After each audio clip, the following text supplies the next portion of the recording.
Hi, everybody. My name is Colin Borys. I work at Riot Games, and really excited to chat today. You may be wondering, why does a video game company care about data observability? And my hope is that after this session, you'll see how our partnership with Databricks and Monte Carlo has actually enabled us to better serve our millions and legions of players around the world. Now, I spoke here roughly 8 years ago, I think exactly 8 years ago, and at that time, we had just started our relationship with Databricks. The problem we had at the time was we had this game called League of Legends. It was a big hit. Hundreds of millions of players have been playing this game since it launched. And we had a data problem. We just had to wrap our arms around it, and that's where Databricks helped. But if we fast forward to today, we now have 5 titles, and they're very beloved by our fans. And as you imagine, more games means more data means more data problems. So one of this is kind of ingrained in Riot culture. We aspire to be the most player-focused game company in the world. But as a data person, if all you're doing is fixing data and triaging it day after day, you don't really get a chance to dig in and understand, like, how do I make the player experience better with data? Because you're just too busy fixing broken things, right? So that's why we decided it was time to get into data observability. We needed to be able to understand what was breaking and get ahead of it, free up our time so that we could actually do things that mattered to players. So we consulted with a number of different partners out there. Ultimately, we chose to work with Monte Carlo. About 2 years ago, we started this journey, and the screen went blank. I'm going to keep talking about Valorant. I used to work on Valorant before I joined the data team, so if you're a Valorant fan, actually, while we're fixing this, clicker's over there. While we're fixing this, show of hands, anybody play our games? I just want to get a sense. Oh, thank you so much. Honestly, you're at the heart of what we do, so I'm happy to chat with you afterwards if there's time. Yeah, let's, so as they're sorting that out, I'll just kind of riff on my talk without the slides, because I think the slides might just get in the way, but the sort of the short version is the way that we're organized. So going back to how does Riot Data organize? Central team that's responsible for almost all the core data that's in the lake. So Lakehouse, all that terminology. So all the data's there, and there's just a handful of data engineers that are accountable for making sure that data is useful, available, up to date, high quality, et cetera. But with 5 titles and literally billions of messages a day coming in, we found that the data engineers were just falling behind. So they spent, I don't know the exact number, but it was obscene. It was something like 75% of their day was spent responding to analysts and other data consumers saying, hey, my data's broken. That's a large amount of emergent load, right? So just the way that we were organized, and because data engineers were sort of the kind of the bottleneck, we focused on 2 core metrics that we wanted to drive. Oh my God, we're back, I love it. I don't even want the slides, tell them. Okay, I gotta use the slides, Siva. So we had these 2 metrics that we really cared about. We were gonna be the first to know. Absolutely, data engineers would be the first to know no matter what. And that, the reason, there's lots of reasons for that. It's an obvious one, but part of being a data engineer at Riot is stakeholder management. So if you've got 10 analysts saying my thing's broken, that's 10 Slack threads you've got to maintain in addition to fixing the thing. So if you're first to know, you've saved a bunch of cognitive load and just micromanaging all that stakeholder stuff. So first to know, and then that also ladders into time to resolution. Let's drive time to resolution down. So at our scale, the concept of a backfill. So if a data set is broken for a week, you have to kind of rewind time and play it back for a week to get it up to speed. That takes time. Backfills are time consuming. You've got to babysit them. It's just a pain. But if you can catch something the same day, it's not even a backfill. You're just saying, oh, just retry that. It was broken, now it's fixed, just retry it, and just off it goes. So those 2 things, by driving those down, we felt would allow our data engineers to get back to what they're doing, back to what was important, which was building pipelines that made it better to understand our player base. So spoiler alert, we did it. Awesome. We partnered with Monte Carlo. It was almost immediate. Like as we kind of turned on more and more tables, had them monitored by Monte Carlo, we were tracking incidents, like the number of customer-reported incidents tanked. And we actually got to a point, I remember the day kind of clearly, like kind of looking at, like we get it up in the morning, we kind of look, have a stand-up, like what's on our emergent backlog? Nothing.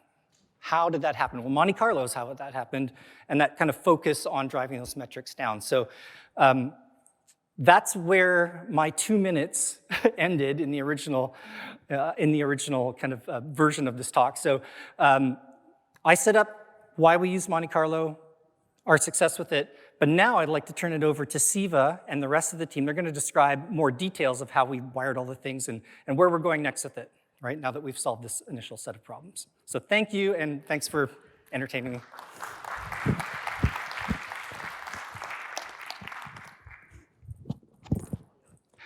Thank you. Hello. Cool. Okay. Colin took the whole thunder. He had a lot of things to share with you folks. It was fantastic, right? Somebody was talking about how we got the observability to help us out, right? So we're going to talk through the journey over the period of time, and as we explained, we cannot go so deep into it, but we have kept the main things up, but we can always catch up later to answer all your questions, right? So yes, we brought all the on-call numbers down. That was the biggest call for us. The second was that my engineers don't have to worry too much about a game, which is a particular region, the number went down, or it's up in another region, things like that. So we also have a section where we talk about how we worry about timeliness, how we worry about like the completeness, and how we worry about the correctness. Correctness is the place where actually Monte Carlo came and just like knocked us off the board. We are going to talk to you about the first 2 points, also how we do it. Now, how did we do it? Let's go on one by one. So I'm going to start with our architecture, right? Because most of the things he covered. As Colin mentioned, we didn't want our data to leave our ecosystem. Bottom line, that's it. So we cannot leave it, but we still need to do it. So Monte Carlo has 3 flavors of their product. The first one is all about saying like, we do everything for you, complete. We have the storage section, and we do have all the other pieces that comes with it. Like they say it's a completely hosted solution, right? You don't have to worry about it. So that's first one. They do have a second option, where a little bit more, where you say that, okay, you folks have your data on your AWS S3 buckets or on GCP objects somewhere or on Azure, anywhere. You keep your data, but we could do the rest of the other piece. So storage stays there, then they take care of the rest of the piece. So the second option, which we call it, they call it as cloud with customer hosted data access or something like that. So that's the second option. We were exclusive. Riot said, nope, we want to have our infrastructure inside us. Nothing comes from outside. Everything goes from inside out, right? So they're very clear from the beginning. My infosec was very clear. So that's where this all came up. So if you look at this, we kept a separate account, which is basically a second AWS account, which is an external account, right? And what they've done in Monte Carlo is they have agents and collectors, which they come and actually install in our ecosystem. And that becomes the gateway for them to have any kind of conversations to that. And within our ecosystem, we have our own Databricks data plane, and we have our own, like in the control plane just goes to Databricks, which means all the clusters or SQL warehouses, everything gets spun up, is all within our ecosystem. That means we pay the bills. Monte Carlo doesn't pay the bills, and plus data remains in our ecosystem. Whatever they got to run, they come into our infrastructure and they run it. So in a nutshell, we took the third option, and they partnered with us so much because there was something big which they worked on, and they made it all happen for us. You could notice that, yes, we had to set up a separate VPC between this area so that their agents only talk through their internal collectors, which we have here, and there's an API gateway through which only they can check on. Well, all this, how do we have a lot of network engineers to work on? No, they worked with us. They have either CloudFormation or they have a Terraform which they can supply to you, which you can do that. And after that, all your monitoring of your agents and collectors, you can do it yourself through the CLIs, and you can do all the upgrades and everything. So it's all packaged very well. Well, I think now they're going in more of a flavor where they're saying we don't have to manage these collectors also and agents. So they're going to give us a new CloudFormation kind of a script which you can run through, so it automatically does it. Literally, they say it's a no maintenance, but in our case, we had to do a little more heavy lifting because we wanted to retain our own data plane and control plane. Well, theoretically, they can do everything for you, or you can just keep your storage and go with the rest with them, or you can build something like this, what Riot has done. So that's fairly about our network, what we have. The important thing which I just want to know is, how do we make sure things don't happen? Okay, we could do your trust policies if you want to, so you can restrict all the traffics which you want, like which goes outside, or you can allow a certain sidle list of IPs so you can even control through that. So anything you can do, they work around you, and you can make that happen. Now, going into this, now let's talk about a few of the success stories. So I set up the stage for others to come and fill up there. Monte Carlo can do a lot of things, right? What it can do. Out of the box, what it can do. If you say, okay, I'm going to start my Monte Carlo today, then say, okay, I'm going to monitor my S3 buckets on one side, and I won't even have to maintain my metadata catalog, which is within Databricks. They do both, right? Out of the box, if you just point Monte Carlo to it, they're going to do freshness on all the data sets which you have. They're going to do volume monitors. That means if the table has a date timestamp, so it can watch over a period of time and say if there's a drop in some values, it can do that. And then it does schema changes for all the tables, what's happening there. So that's out of the box. We didn't do anything. That's where core of the things which Colin was saying is like our headache was a lot of schema changes happening on the main, like an inbound traffic which was coming through, and we were late to catch it. By the time we catch it, we put that feature in, we had to do the backfills to build it, so all that stuff could be mitigated. This one particular one I want to talk about today is very related to how this really helped us. Let's say we run everything through Airflow, so all our DAGs run through Airflow. It's not through Databricks workflow. We do from there, we run job clusters and it all queues in there. So when that runs, I could say, okay, all my pipelines finish on time. They got it in, and everything is good, but the volume has dropped down or something a little bit. Or sometimes you don't even see the volume drop because it's a very small region, somewhere way down in some new country which we are running there. So we want to track to the level if there is any regional drops or if there is any regional variance also. How do we do that? So they have, let's say players are spending, and this example is critical there. If there's a particular day when we saw in one particular region the player didn't even spend, if I didn't know that, if it's a small place, I could have gone unnoticed for a few days, right? We're not seeing that metrics. All our client side would have been working fine. We are doing all the submit for the payment. They're getting their RP points. Everything is there, but our data piece is not coming through for analysis. So this is where Monte Carlo stepped in, and they saved time and also money. And the biggest thing is this, right? When this happens, we have a complete integration to Slack, which comes out saying that, hey, this is the place where it's missing. All our RCAs are all done there. And when we close the Slack thread, it just goes back to my ticket. So it's there for my future analysis. Like after a year, an auditor comes back and says, hey, why was this drop and why was it? We'll say, just go back, look at Monte Carlo tickets, RCAs, all the tickets and all associated with that. So that's one way also. Otherwise, it's a churn after a year, and when the auditors come and say what to do, and my data engineers has to dig back and look at the tickets, come back and say. So it's a kind of a real-time automation. That's one good example. Let's dig into the second example, which I want to talk about. In this one, when I'm saying we had to do a custom SQL monitor, because it's just not that we had a partition which we had to track, or it's one field dimension which we had to track. It was something based on this query, you have a percentage drop in the value, or there's a percentage drop up. We need to know that. So we could build a SQL and let the time series of SQL capture some kind of metrics. It generally takes around 14 days to learn itself, and after 14th day, right, it starts monitoring and start reporting to us. Any drop in that, it just happens. So our core thing for my data engineers, they go set up pipeline, they make sure that put all the tests in place and everything is there. We also set up monitors. Either we set up for the whole table or the whatever the dimension level which you want to catch up, or it's going to be a custom SQL which you want to monitor, some special things. That comes in as my development package, just goes with it, right? When something happens, we triage and we see what is important, what is not important, whether you want to take it in this and get a hot fix in, or we wait and then take it for the next project. So this is another monitor which they have. There are many, many ways to monitor. I'm just speaking about only the big ones. Now the third one was This is fantastic. So we have lots of our the in-game properties coming as Kafka. So it just comes in and lands into our Databricks. And as it does, they do make schema changes on the fly, and they are all like very JSON oriented. And if they put some new metrics into it, we are not able to see it till somebody comes and asks to say that, can we get this integrated with our data set? But in our case, Monte Carlo even can monitor our AP sources, which we call it, right? And in that, if it is all JSON structures are changing, it'll tell us if there's a schema change.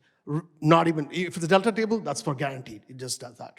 How they do it internally is they go look at the delta logs, right? And then they take care from there if it's a delta table. For non-delta tables, they do go look at the partitions, they look at the other committed logs and things like that, and they do all that math internally. And this runs, and that's what we call this collector, which runs every day, and it runs. You can make it run every 2 hours, you can make it run 1 hour, on a daily basis, and whatever it is. So this is a good one. And the last one which I want to talk about, yes. So a player is playing and he has a problem. He calls the player support. That's the first thing, right? And player support, they need to know the information as soon as he calls and they're talking to the player, or they want to solve it quickly. There used to be a lot of churn for data engineers because player support folks are the ones who take up the call. They're not technical folks. They don't know what their data is. They have to call us, and somebody has to be assigned, and a data engineer works on it, then the number goes to it. We said we're going to take that all off. All the tables, what they look at and what their client-side tools are built on, we said we saw the core ones which you want us to know. If there's a drop, if somebody calls from Vietnam and says, hey, I've got this problem, and that, there's a drop and there's a signal drop there. So that's what this does. So we solved that problem for player support, and that's taken a lot of our on-call issues off our head.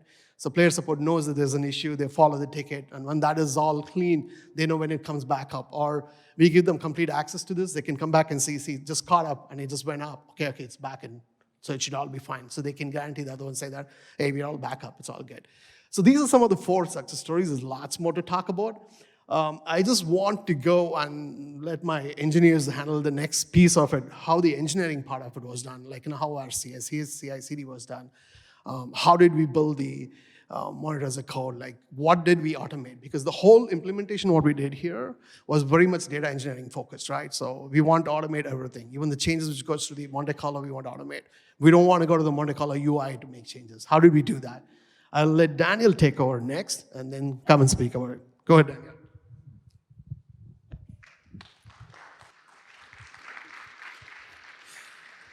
Thank you, Siva, and also need that. So we're running a little bit short on time, so I'm going to speed through it until so we have one more speaker after this. But we're just going to go over, so Siva alluded to this earlier, but we have like a whole range of monitors that we use from Monte Carlo. So just on the high level beats, Monte Carlo, awesome. Out of the box, it already comes with like several monitors. And all that does is allows us to readily come through, start working on the data. We found out things that we just weren't even sure that there was problems in our data. So integration time into Monte Carlo is like very low. So there's like a whole set of like customizable monitors, and we also have a lot of like out-of-the-box monitors. So, so for instance, like freshness data, like how many X amount of like rows were delayed. Usually you do it once a day, but it was actually like 2 days delayed. Sometimes we weren't even sure that didn't realize that like our data was delayed, so it would just out of the box just tell us. There's volume. Are there more than or less than rows than normal? Like, why are we getting like 3 billion more rows than we expected? A true story. But and then there's also like more configurable monitors that you have for each of the more specific business cases. So you can see that we have stuff like dimensional monitors, where a lot of these are like very machine learning powered. So you find insights that you didn't even realize. So dimensional monitor is one of my favorite because like you could be like, oh, on this day you had like a drop in like 75% of your rows were just like out of ordinary. So, and who's gonna query that? Who's gonna do that? So it's out of the box and it's all figured out for you. And then there's stuff like, is there like a certain set of regions? Like how did some engineer added a new region? So, and none of our data dashboards are like working anymore. So all of these monitors has become very useful. There was one time that we were like, oh, do we launch in a new country? No, it was just United States, and somebody put USA instead, but classic problem. And all of these things, at the end of the day, it works so well with our ecosystem is it all gets published right back to Slack. So at the daily basis, we have dashboards, and we have to query like several places and message several people, but it all gets notified back into Slack. So the beauty of Monte Carlo, just it works all for our use case. And this was another one of the reasons why we really wanted to work with Monte Carlo. So one of the problems we've had in the past with vendors is that at times, change management is like a big deal. So you make stuff in the UI, sometimes there's like ownership problems, you don't know who changed what, and it's very mutable. So we wanted to like make sure it's connected with our CI/CD and make sure that it's connected back into our internal data pipelines and basically reside right next to them. So they have something called monitors as code. So all your monitors, if you're ever familiar with Terraform or infrastructure as code, basically your monitors get exported as a YAML file. It can also be JSON. And we basically check it back into our internal monorepo.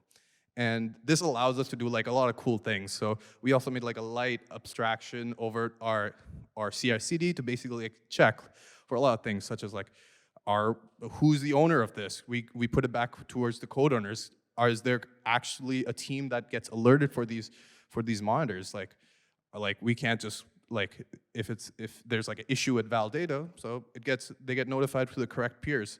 So there's a lot of like light abstractions that we made, and it makes it only possible once we put it in this YAML format and where we can analyze it and tie it back to our CI/CD. So it's just a very simple workflow where people first make the monitors, put it into YAML, put it into our GitHub, and then they push it out to Monte Carlo when it's like deployed to main.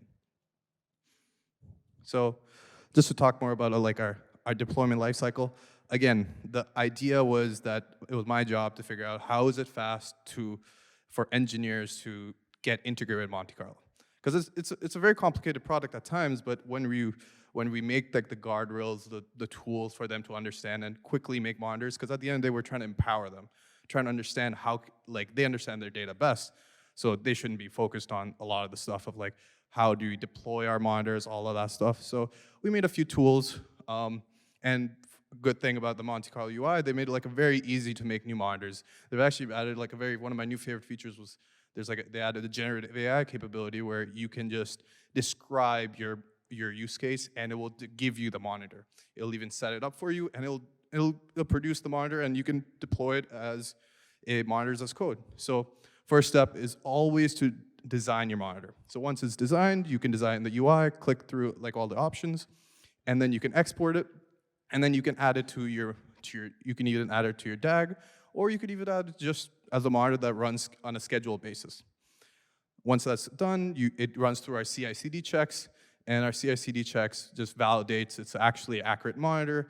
It has the correct policies. It has people that it's going to alert. It has labels, and it runs a dry run. Once that's done, it goes through our deployment cycle, and then gets deployed to Monte Carlo into their UI. And they have like CI/CD tools for all of this.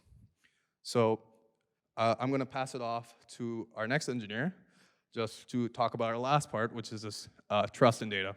This is Eric.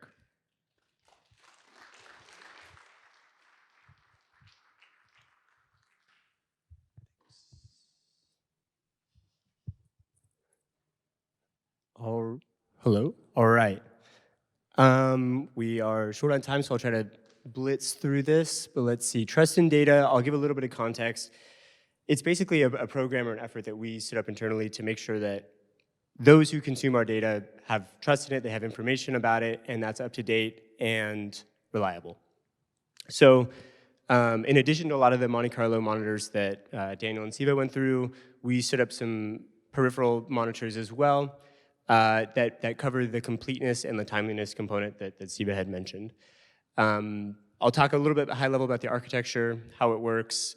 Basically, we wanted to have a solution that was pretty extensible to many different assets that we have. We have views, we have Hive tables, we have Delta tables, all that stuff. And so what we opted to do is look at the actual metadata within the data sets. So for a Delta table, that's Delta logs. For a Hive table, those are the Hive commit files that are in your data store. And based on that, based on like when those files are created, when the transactions happen on the Delta logs, we're able to determine when data lands. and then parse some of the metadata from the right in the delta log metadata on what date that data stands for. So really there's two parts of the equation. It's when did the data land and when is the data relevant for? And once we're able to get both of those, we're actually able to determine the landing time or like the duration from when the data actually landed. So end of day, midnight, say we have 6 hours when our transaction log hits, that we know that it took us 6 hours to land that data. And that's really what's on the left-hand side, the compute component, and what's on the right-hand side, I'll demo right now. But it's a lot of the integrations we have. Once we have that data available, we're able to push that data to Atlan for badges and metadata fields that make it really clear to our consumers of what the current state of the data is. Same with Slack. We were heavy users of Slack, so we'd push notifications there for like the owning team of, hey, there's an outage, you need to check this out. And then same with Monte Carlo too, we're trying to wire that all together and have like a single pane of glass where you can look at and understand what's the current state of this. So going onto integrations here. This is Atlan, if you all haven't seen it before. It's a great tool.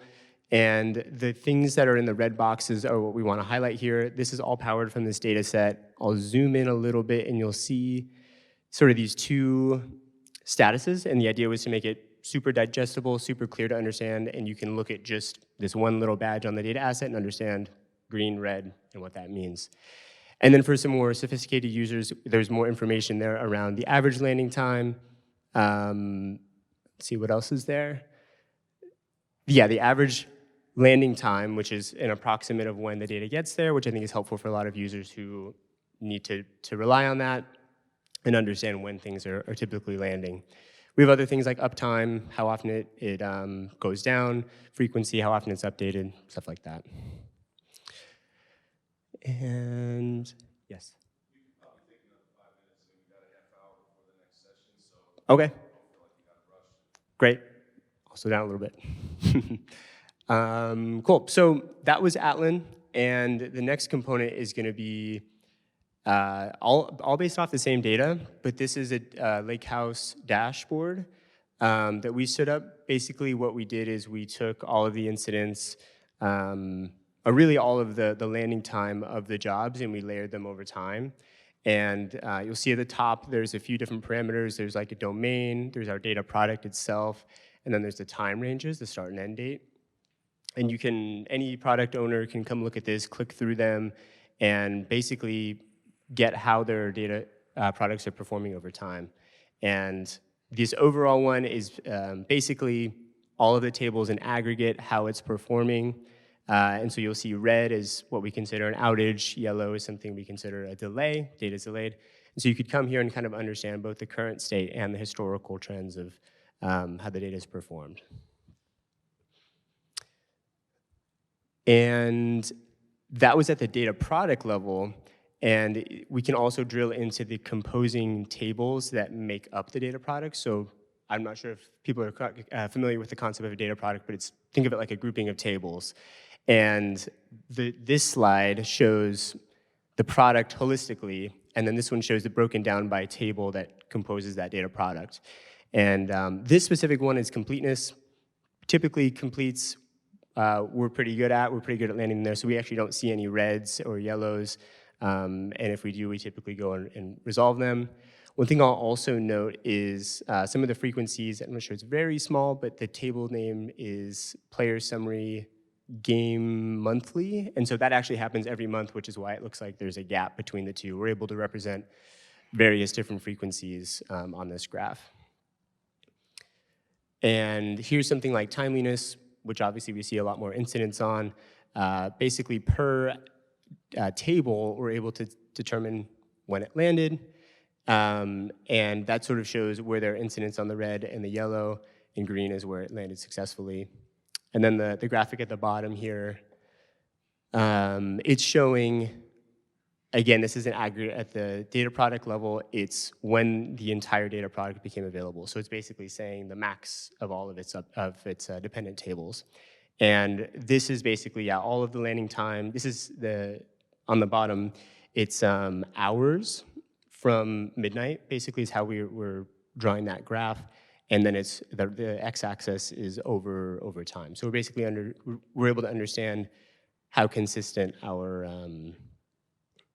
data product becomes available, and when there's anomalies and when they exceed the thresholds. Those are the two lines as well. The yellow is what we consider a delay, and the red is considered an outage. And that is it. I will hand it back to Colin.